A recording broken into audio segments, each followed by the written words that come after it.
और हमारी न्यायपालिका में बोबड़े साहब बैठे। महाराष्ट्र में पीने वाले को क्या बोलते हैं? बेवड़ा।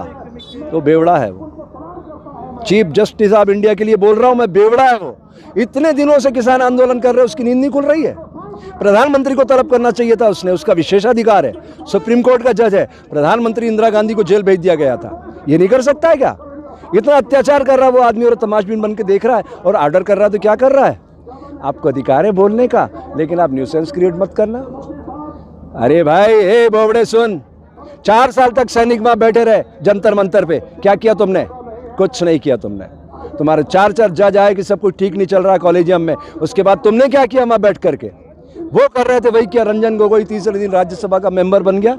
ये न्यायालय है हमारी व्यवस्था में। हे बोबड़े सुन, ध्यान से सुन, भारतीय संविधान क्या कहता है। कार्यपालिका आपके हमारे वोट से चुने गए लोग सरकार बनाते हैं, यह है कार्यपालिका। व्यवस्थापिका IAS IPS जो UPSC के थ्रू आते हैं और ये मुखौटा होते हैं सरकार का, ये उनका धर्म है, वो बाहर नहीं जा सकते। उनको रोकने के लिए आप हैं मिस्टर बोबड़े, भूल रहे हो तुम अपने कर्तव्य को। मैं तुम्हें कर्तव्य याद दिलाता हूँ, कान खोल के सुनो। एक पुस्तक पढ़ना mister Bobde, the promulgation of ordinance a fraud on the constitution of India. धज्जियां उड़ा रहे हो आप लोग कानून की, खुली हवा में, इतनी ठंड में किसान मर रहे हैं, तुम्हें शर्म नहीं आ रही है? संज्ञान लीजिए, नरेंद्र मोदी को तलब कीजिए, सामने खड़ा कीजिए कटघरे में और उससे पूछिए ये अधिकार तेरे को किसने दिया मिस्टर मोदी? ये किसानों की आवाज है, प्रकृति इसको संचालित कर रही है। इस संपूर्ण क्रांति की ओर बढ़ते कदम है भारत के। लिख लेना बोबड़े, ये कार्यपालिका, व्यवस्थापिका और न्यायपालिका तीनों पर कब्जा कर लिया उस नर पिशाच ने। हजारों लोगों की मौत की नींद की सुला दिया उसने, तुमने, और तुम चुपचाप देखते रहे हो। ये कर्तव्य की मतलब अधोगति है, ये अधोगति कर्तव्य की। आप अपनी जिम्मेदारी का ठीक से निर्वाह नहीं कर रहे हो, इस्तीफा दे के घर चले जाओ अगर आपके अंदर थोड़ी सी भी इंसानियत है तो। और अगर आप संविधान पढ़े हो, मैंने भी संविधान पढ़ा है, आप उसका पालन करवाइए सिस्टम से। ये आपका नैतिक धर्म है। धर्म क्या है? ध्यान से सुनो मिस्टर बोबड़े, नमक का धर्म है खारापन, शक्कर मीठी, नीम कड़वा, ये उसका धर्म है। और हमारी सामाजिक व्यवस्था में धर्म क्या है? कान खोल के सुनना बोबड़े, तुम्हें कह रहा हूं मैं, तू शब्द लगा रहा हूं, इससे ज्यादा नीचे नहीं जा सकता मैं। सैनिक का धर्म है राष्ट्र की सुरक्षा, व्यवसायी का धर्म है उद्योग की उन्नति, शिक्षक का धर्म है समाज का निर्माण, साधु का धर्म है समाज की सोई हुई चेतना को जागृत करना। और बोबड़े, मुझे इस देश में नहीं जीना, तुम अपनी गोलियों से मेरे शरीर को छलनी करवा दो, मैं आज लिख के दे देता हूं तुम्हें। मैं ऐसे देश में जीना नहीं चाहता मिस्टर बोबड़े। तुम संविधान की अगर इज्जत नहीं कर सकते तो मैं उस संविधान की पालना नहीं करूंगा। लिख लीजिए आप, आपको संविधान के पैरामीटर में आना पड़ेगा मिस्टर बोबड़े। आपको उसको तलब करना पड़ेगा नरेंद्र को। हजारों लोगों का खून बहा दिया उसने। वो चरित्रहीन आदमी प्रदीप शर्मा को अंदर करके बैठा है, आप उसकी याचिका भी नहीं सुन रहे। तो क्या कर रहे हैं आप लोग? कोर्ट भी शांत है, व्यवस्थापिका भी तमाशा बन के खड़ी है। वो DGP तुम्हारा BSF का mister Rakesh Asthana hardcore criminal है, हार्डकोर क्रिमिनल। आलोक वर्मा उसको गिरफ्तार करना चाहता था और उसको उसने DG बना के बैठा दिया है।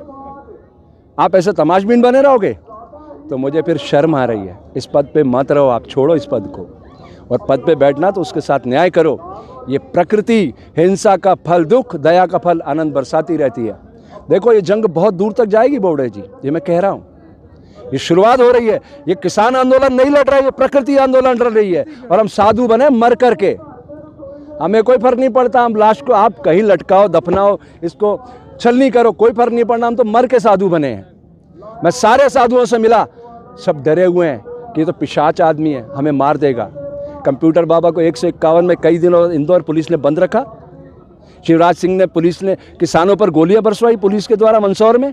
क्या कर रहे हैं आप लोग?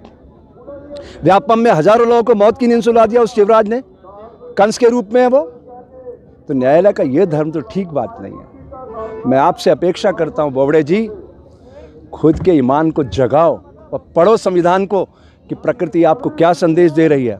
किसान लोग मर रहे हैं, हमारे एक साधु ने आत्महत्या कर ली है। क्यों? ये करुणा उससे देखा नहीं जा रहा। आप देख रहे हैं सब तमाशा और आप उनके साथ खड़े हो गए इसलिए कि वो आपकी नौकरी छीन लेंगे। अरे आलोक वर्मा की भी छीनी है ना उन्होंने, वो इसी राकेश अस्थाना को बंद करना चाहता था। हार्डकोर क्रिमिनल है वो। उसने आसाराम के लड़के को 11 साल पुरानी लड़कियां उठा के और बलात्कार में बंद किया। और क्या कहता है वो राकेश अस्थाना FIR में क्या लिखवाता है कि नारायण साईं को और आसाराम को उसकी घरवाली आसाराम की और उसकी बेटी लड़कियां सप्लाई करते थे। अरे लानत है, क्या कर रहे हैं आप लोग? ऐसा दृश्य उभर रहा देश के अंदर, साधु संतों को डरा दिया गया। कंप्यूटर बाबा को 151 में कई दिनों इंदौर में बंद रखा गया, सब डरे हुए। 50 साल पुराना आश्रम खदेड़ दिया। अरे जनता के प्रतिनिधियों का पैसा लगा हुआ था। जो गुनाहगार है उनको अंदर करिए ना 120B में। अगर मैं गुनाहगार हूं तो मेरे साथ आप भी तो बराबर के गुनाहगार हैं। संविधान हम सबको क्या इजाजत देता है? अनुशासन में रहो। तो आप भी और हम भी अनुशासन के तहत काम करें तो एक अच्छे राष्ट्र का निर्माण होगा। उसकी समाज को ज़रूरत है।